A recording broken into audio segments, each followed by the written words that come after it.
నువ్వు మర్చిపోతావేమో నువ్వు చేసిన ప్రార్థనలు. దేవుడు మర్చిపోడు. యాకోబు చేసిన ప్రార్థన ఎవరి కాలంలో చిన్న కర్ర పట్టుకొని వెళ్ళాడంట మామయ్య ఇంటికి.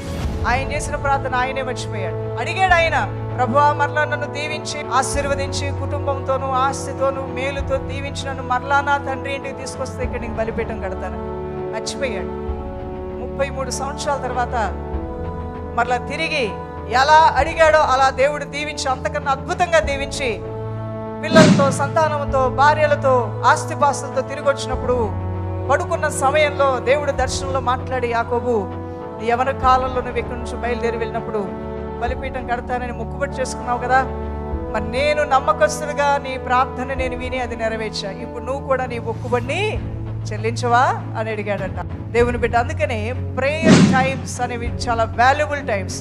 ఏ టైంలో ఏ ప్రార్థన చేయడానికి దేవుడు నేను ప్రేరేపిస్తే ఆ ప్రార్థన చేసాయి. అదొక విత్తనం ఆ పొలంలో విత్తావు, ఆ పంట తిరిగి నువ్వే కోయిపోతున్నావు.